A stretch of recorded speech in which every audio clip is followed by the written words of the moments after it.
வணக்கம் நேர்களே, அஸ்ட்ராலஜி நேரம் நிகழ்ச்சியில் உங்கள் அனைவரையும் சந்திப்பதில் மிக்க மகிழ்ச்சி. இந்த நிகழ்ச்சியில பாத்தீங்கன்னா ஜோதிடம் பத்தியும், இந்த ஜோதிடம் திருமணத்துக்கு அப்பதான் அதிக முக்கியத்துவம் கொடுத்து பாக்குறோம். இந்த திருமண பொருத்தத்துக்கு ஏதாவது யோகம் தேவையா, இல்ல யோகம் இருந்தாதான் திருமணம் நடக்குமா? இப்படிதான் இன்னைக்கு நான் பல கேள்விகள் இன்னைக்கு சார் கிட்ட கேட்கிறேன். என்னென்ன கேள்விகளுக்கு ஒரு நல்ல பதில் சொல்ல வந்திருக்கிறாங்க சயின்டிபிக் அஸ்ட்ராலஜர், ஜாதக ஜாம்பவான் டாக்டர் பர்னி பால்ராஜி அவர்கள். நேர்களே, ஸ்க்ரோல் ஆகிற நம்பருக்கு தொடர்பு கொண்டு சார் கிட்ட உங்களுடைய ஜோதிடம் பத்தின கேள்விகளை கேளுங்க. நிகழ்ச்சியை தொடர்ந்து பாருங்க. வணக்கம் சார். வணக்கம். உலகமெங்கும் வாழும் சங்கரா டிவி நேயர்களுக்கு என் உள்ளம் கனிந்த பணிவான காலை வணக்கத்தை உரிதாக்கி மகிழ்கின்றேன். சார், உங்ககிட்ட நிறைய விஷயம் நான் கிளாரிஃபை பண்ணிருக்கேன், நிறைய விஷயம் கேள்வியும் கேட்டிருக்கேன் உங்ககிட்ட. அதே மாதிரி இன்றைய நிகழ்ச்சியில பாத்தீங்கன்னா இந்த திருமணத்தை பத்தி கேட்கலாம் அப்படின்னுட்டு ஒரு சிலருக்குல பாத்தீங்கன்னா திருமணமே நடக்காம இருக்கு. இல்லைனாக்கா 40 வயதிற்கு மேற்பட்ட ஏஜ்ல தான் திருமணம் நடக்குது. இப்படி இருக்கிறதுக்கு என்ன காரணம் சார்? அதே மாதிரி ஏதாவது யோகம் ஏதாவது தேவையா? கட்டாயமா திருமணம் நடக்கிறதுக்கு எல்லாத்துக்குமே யோக பாவங்கள் தேவைதாம்மா, இல்லைன்னு சொல்ல மறுக்க முடியாது.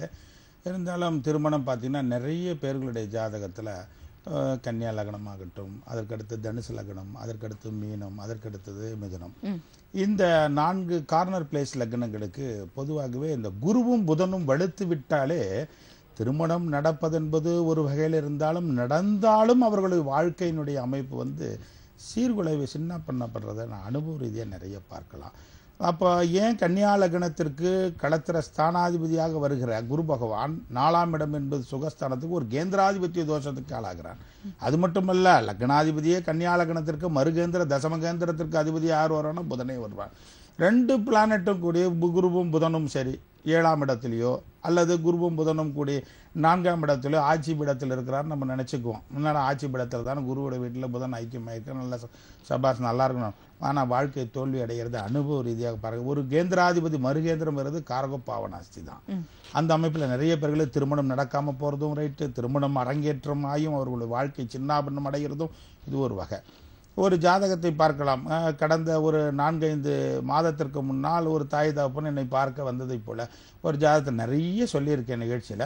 இருந்தாலும் மேஷ லக்னம் தான். அந்த மேஷ லக்னத்திற்கு 7ல் பார்த்தீங்கன்னா சுக்கிரன் ப்ளஸ் சனி காம்பினேஷன் ஆயிருந்தது, தொடர்பு கொண்டிருந்தது. அவர் ஏறி இருக்கக்கூடிய பிளானட்டுடைய நட்சத்திரம் ராகு நட்சத்திரம் 2ஆம் இடம் குடும்பஸ்தானத்தில் அமரப்பட்டிருந்தது.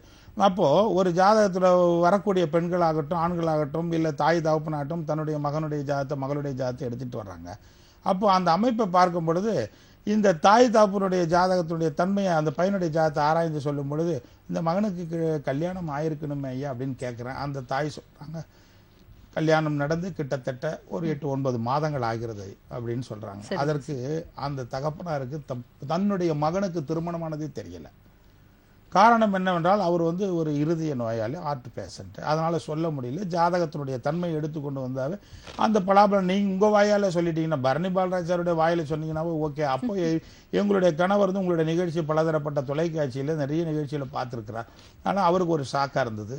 அப்போ என்னுடைய பையன் தம்பி நல்ல பையன் அப்படின்லாம் சொன்னார். இருந்தாலும் இந்த ஜாதகத்துடைய கூற்று மேஷ லக்னத்திற்கு 7ல் காமாந்த காரகன் களத்தர காரகன் சுக்கிரன் ஆட்சி பெற்று சனியோடு 11 கூட கொள்ளும் லாபாதிபதி பாதகாதிபதி 7ஆம் இடத்திலிருந்து ராகுனுடைய நட்சத்திரத்தில் பெற்றிருந்தான். ஆனால் செவ்வாய் பாருங்கள் 4ஆம் இடத்துல. அந்த செவ்வாய் பார்த்த இடம் சேதம்னா அந்த என்னதான் வெளிநாட்டில் இருந்தாலும் வேலை வாய்ப்பில் இருந்தாலும் இந்த பையனுடைய வாழ்க்கையினுடைய தரம் முதல் மனைவி இழந்து மறு வாழ்க்கை ஏறப்பட வேண்டும்னு ஒரு அமைப்பு இருக்குது. அந்த வகையில் பார்த்தா அந்த தகப்பன் சந்தோஷம் அடைகிறார். எங்கள் காணாமே அழித்தியா, காணாமே போயிட்டாலும் பரவாயில்ல, அதுக்குண்டான என் பையன் நல்லா இருக்கணும் அப்படின்லாம் இல்லைங்கம்மா. என்னென்ன விதிக்கப்பட்ட விதியினுடைய பிரகாரம் தான் அது நடக்கும். இருந்தாலும் கடந்த ஒரு 7-8 மாதத்திற்கு முன்னால் என்னை பார்ப்பதற்காக ஒரு பெண்கள் 2 பேர் வந்தாங்கம்மா. 2 தோழிகள், அதாவது 2 பேர் வந்தது தன்னுடைய லப்பருடைய ஜாதகத்தை எடுத்துகிட்டு அந்த பெண்ணு வர்றாங்க. பார்த்தோன்னே என்னம்மா 8.5 மாத காதலான்னு கேட்டேன். ஆமாங்க ஐயா 8.5 மாத காதல்னு சொன்னாங்க. அதற்கு என்ன, அந்த பிளானட்டினுடைய திசை புத்தி வந்தால் இந்த அமைப்பில் வேலைக்கு போகிற இடத்துல இந்த மாதிரி அமைப்பு இருக்கும்.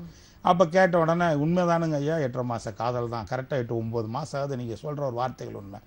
சரிம்மா இப்போ என்னம்மா கேள்வி? இல்லைங்க ஐயா நான் இவருடைய இதை நான் கல்யாணம் பண்ணி வாழ்க்கை நடத்தலான் இருக்கேன். என்னுடைய பேரண்ட்ஸ் எல்லாம் ஒத்துக்கவே மாட்டேன்னாங்க. அதனால் அவர்களுக்கு எப்படி சொன்னாலும் ஒத்துக்க மாட்டாங்க. என்னுடைய கம்யூனிட்டி வயசில் வேறு தான், வேறு கம்யூனிட்டி வயசில் மாற்றி கட்டுறேன் சொன்னால் எங்களுடைய அமைப்பில் நல்லாவே தெரியும், பெரிய விஸ்வரூபமெல்லாம் நடக்கும். சரிம்மா நான் ஒன்று கேட்குறேன், அதாவது உன்னுடைய தாய் தகப்பனாக பார்த்து வைத்தாலும் உனக்கு முதல் வாழ்க்கை என்பது தங்கப் போவதில்லை. நீயா பார்த்து நேசித்து காதல் திருமணம் புரிந்தாலும் முதல் வாழ்க்கை உனக்கு தங்க போவதில்லை. இது எழுதப்பட்ட விதிதான். அப்போ ஆசைப்பட்டவனோட சில காலங்கள் சில நாட்கள் வாழ்ந்து விட்டு அதற்கு பிறகு தாய் தகப்பன் சொல்லக்கூடிய பையனை திருமணம் பண்ணி வாழ்க்கை சுவஜீவியா இருக்கலாமான்னு அந்த பெண்ணு கலங்குறாங்க. என்னங்க ஐயா, நான் கேட்க வந்தது இந்த பையனோட வாழ்க்கை நடத்ததா கேட்க வந்தேன். நீங்க சம்மந்தம் இல்லாம எதையோ பதில் சொல்றீங்களா? நான் எதையோ பதில் சொல்ல உனக்கு புரியல. ஆசைப்பட்டவனோட சில நாட்கள் வாழ்ந்து வாழ்க்கை இழந்து மறு வாழ்க்கைக்கு ஏற்படும் போது நீ வருவமா என்ன தேடிட்டு 8-9 மாசத்துக்கு முன்னாடி சொன்ன நிகழ்ச்சி அது. இப்ப பாருங்கம்மா, அதே மாதிரி அந்த பெண் தன்னுடைய தாய் தகப்பனுக்கு தெரியாமல் திருமணம் புரிந்து கிட்டத்தட்ட 32 நாட்கள் வாழ்க்கை வாழ்ந்தார்கள். 32 நாட்கள் ஏன் சொன்னா, அவன் வாகன விபத்துல ஆக்சிடென்ட்ல ஸ்பாட் அவுட்டுமா அந்த பையன். அப்ப பாத்தீங்களா, அப்போ இந்தந்த பிளானட்டினுடைய நிலைப்பாடுகள் இந்தந்த ஸ்தானத்தில் இருந்தால் இப்படித்தான். இது தாய் தகப்பனா பார்த்து 1000 பேர் அல்ல 5000 பேர் அச்சலை போட்டு ஆசீர்வதித்த கல்யாணமா இருந்தாலும் உனக்கு முதல் வாழ்க்கை தோத்து போகும். அது மட்டுமல்ல, நீயா பார்த்து காதலித்து காதல் மனம் புரிந்தாலும் தாய் தகப்பனுக்கு தெரியாமல் புரிந்தாலும் உன்னுடைய வாழ்க்கை இழந்து போகும் சொன்னேன். அப்ப பாத்தீங்களா, முதல்ல சொன்னனே, ஒரு வெளிநாட்டிலிருந்து ஒரு பையனுடைய ஜாதகத்தை தன்னுடைய தாய் தகப்பன் எடுத்துக்கொண்டு வந்ததை போல அந்த பெண்ணுடைய ஜாதகத்தை பாருங்கள். மகர லக்னத்தில் அந்த பொண்ணு பிறந்திருக்காம, மகர லக்னத்திற்கு 7 குடையவன் சந்திரன் உச்சம். எங்க உச்சமாவான்? ரிஷபராசியில தான் உச்சமாவான். ரிஷபராசியிலே உச்சம் பெற்று அவன் மிருகசீரிசனுடைய நட்சத்திரத்தில் இருந்தான். இளையதாரத்தினுடைய பிளானட்டினுடைய நட்சத்திரம் கொள்ளும் பாதக லாபாதிபதி என்று சொல்லக்கூடிய மகர லக்னத்திற்கு சுக லாபாதிபதியாக சுக பாதகாதிபதியாக யார் வரோம்னா செவ்வாய். அந்த செவ்வாய் பாருங்கள் 10ஆம் இடத்துல தசமகேந்திரத்தில் வலுத்து அவன் யாரோட கூடியிருக்கிறான்? கேதுவோட கூடியிருக்கிறான். அப்போ எரியும் நெருப்பில் பெட்ரோலை ஊற்றுவதை போல அந்த செவ்வாய் ராகுனுடைய நட்சத்திரம். அப்போ மகர லக்னத்துக்கு 10ஆம் இடத்துல செவ்வாய் கேதுவோடு கூடி ராகு நட்சத்திரத்தில் இருந்தால் ராகு எங்க இருப்பான்? மேச ராசியில் இருப்பான் அல்லவா? அப்ப சகிதம் பெற்றிருக்கிறான்.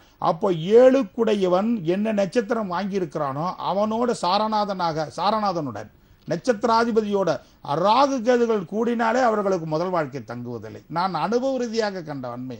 அப்போ அந்த ஜாதகத்தினுடைய தன்மை பார்க்கிறேன். அதே மாதிரி அந்த பெண் பாருங்கள், கிட்டத்தட்ட ஒரு 25 நாட்களுக்கு முன்னால் என்னை பார்க்க, ஐயா நீங்க சொன்ன மாதிரி நடந்து போச்சு. நான் என்ன சொன்னேன்னு எனக்கு ஞாபகம் இல்லை. ஒரு நாளைக்கு நான் எத்தனையோ பேர்களை பார்க்கலாமா, எப்பமா வந்தேன்னு கேட்டேன். கிட்டத்தட்ட 8-9 மாதத்திற்கு முன்னால் நான் பார்க்க வந்தேன். ஐயா, முதல் வாழ்க்கை இழந்து மறு வாழ்க்கைக்கு தான் என்ன தேடி வர நீ அப்பவா? இது தாய் தாப்பனுக்கு தெரியாது இந்த விஷயம். அதாவது திருமணமானதும் தெரியல, மறு வாழ்க்கைக்கு உண்டான அமைப்பு. அந்த பெண் பாத்தீங்கன்னா கலங்கப்பட்ட வாழ்க்கை ஏற்படுத்தி மறு வாழ்க்கை இளையதாரத்துக்கு உண்டான பிளானட் வலிமையா இருக்கிறதா. அதைத்தான் திருமண பொருத்தத்தை பார்க்கும் பொழுது எல்லாம் நட்சத்திர பொருத்தத்தை தான் பாக்குறாங்க. இந்த நட்சத்திரத்துக்கு இந்த நட்சத்திரம் வேதையா வருது, அப்படி வரல, ஆப்போசிட்டா வருது, சஷ்டாங்ச நட்சத்திரத்தை சேர்த்தக்கூடாது, சஷ்டாங்ச லக்னத்தை சேர்த்தக்கூடாதுங்கிறதெல்லாம் இல்லாத ஊர்களுக்கு வழி சொல்லுவதை போன்று. அப்போ ஒரு ஜாதகத்துல தினம் இருக்கா, கணம் இருக்கா, மகேந்திரம் இருக்கா, யோனி இருக்கா நம்ம பார்ப்போம். மாங்கல்யம் கூட சிறப்பாகத்தான் இருக்கும். 11 பொருத்தத்துக்கு 11 பொருத்தமே இருக்கும். ஆனா இங்க வாழ்க்கை தோத்து போயிடும். ஐயா, அந்த தாளு கூட கிளியில் ஐயா புள்ள வாழ்க்கை கிழிஞ்சு போயிடுச்சு.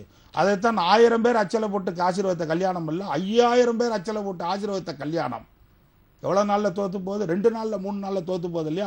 அப்போ அவர்களும் அந்த பேரண்ட்ஸும் திருமண பொருத்தத்தை பார்த்து தானே பண்றாங்க. அப்போ இந்தந்த பிளானட் இந்தந்த நிலைகள் இருந்தால் இப்படிப்பட்ட குற்றங்கள் ஏற்படும். அப்ப இளையதாரத்துக்கு உண்டான வாழ்க்கைக்கு அந்த பெண்ணு வர. அப்ப தாய் தகப்பனுக்கே தெரியலம்மா அந்த திருமணம் நடந்தது.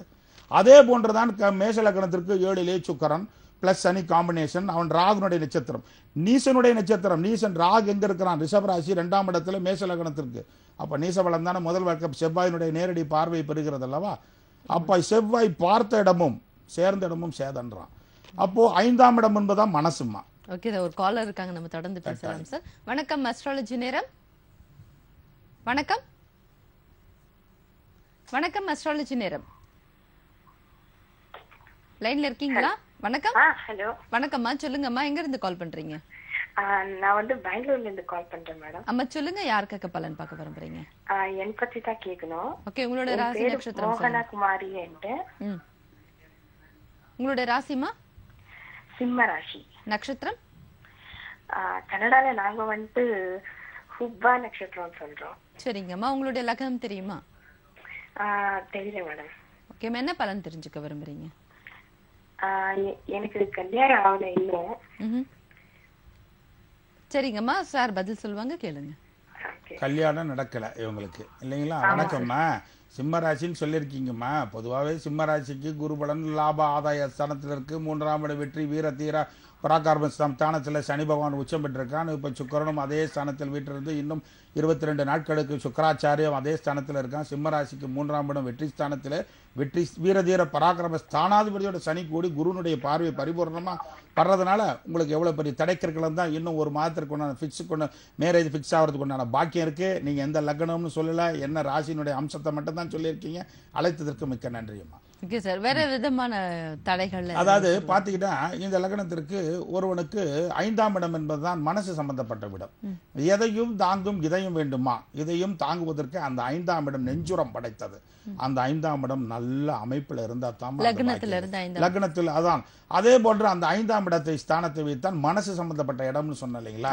மரத்திற்கு மரம் கிளைக்கு கிளை குரங்கு தாவுகிறதே, அதை போன்று மனசு சம்பந்தமான இடங்கள் ஒன்றை நினைப்பான், இன்னொன்றை அடுத்த நிமிஷம் நினைப்பான். ஒரு ஜவுளி கடைக்கு ஒரு பெண்களும் போறாங்கன்னு வச்சுக்கோங்களாம்மா. ஒரு சேலை பார்க்குறாங்க, பார்த்தோன்னா அந்த டிசைன் நல்லா இருக்குன்னு பார்ப்பாங்க.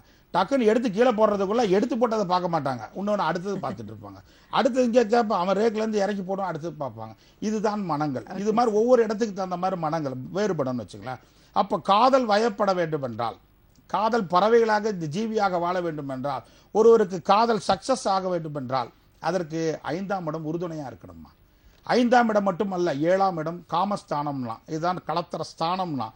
அந்த 5ம் 7ம் தொடர்பு கொண்டு நல்ல சுபிச்சகரமான யோகம் அளிக்கக்கூடிய சந்திரனுடைய பார்வையோ இல்லை சுக்கிரனுடைய ஆதிபத்தியத்தினுடைய பார்வை பெற்றால் நல்ல சிறப்பான மேன்மையான அமைப்புள்ள வாழ்க்கை வாழுறத திருமணமாகி, அதாவது வாழ்க்கையினுடைய பயணத்தை இல்லறம் போட்டு நல்லறமாக வாழக்கூடியவர்களும் காதலர்களையும் பார்க்கலாம்.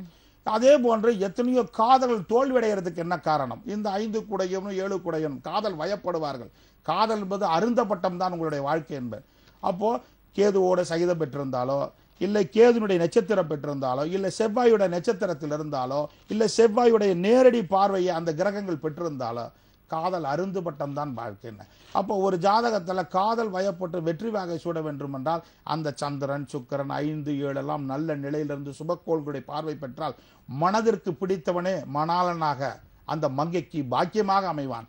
ஆனால் எல்லாரும் காதல் திருமணம் புரிகிறார்கள். புரிந்தவரோட வாழ்க்கை நிறைய பேர்களுக்கு சின்னாபின்னம் அடைகிறது. அப்போ இந்த பிளானட்டோட நிலையை பார்க்க தவறதுனால தான் 2ஆம் இடம் குடும்பம், 5ஆம் இடம் கௌரவம்னு.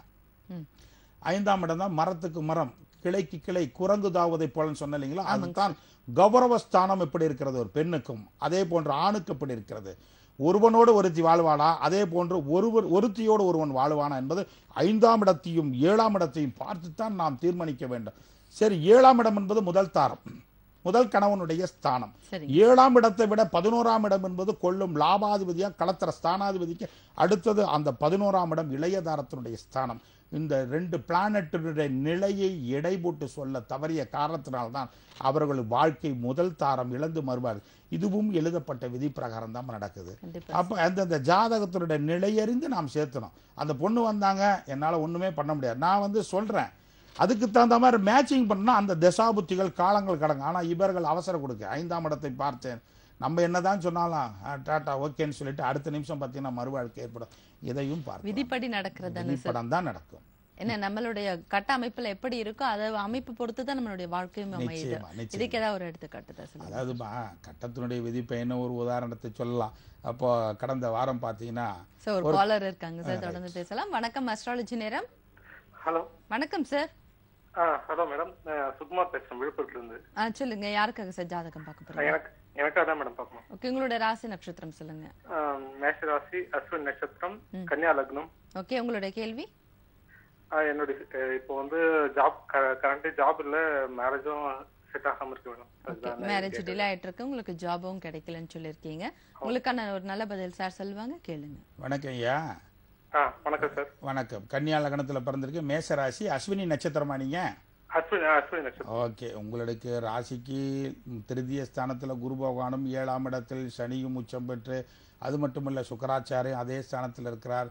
பொதுவாகவே கன்னியா லக்னக்காரர்கள் வேலை வாய்ப்பில் சிறகடித்து பறக்கக்கூடியவளே. அறிவு சார்ந்த லக்னத்தில் கன்னியா லக்னம்னு வச்சுக்கோங்களேன், அதை வியாபார லக்னம் கூட சொல்லலாம். இருந்தாலும் உங்களுக்கு இந்த சனியை குரு பார்வையிடுவதால் நல்ல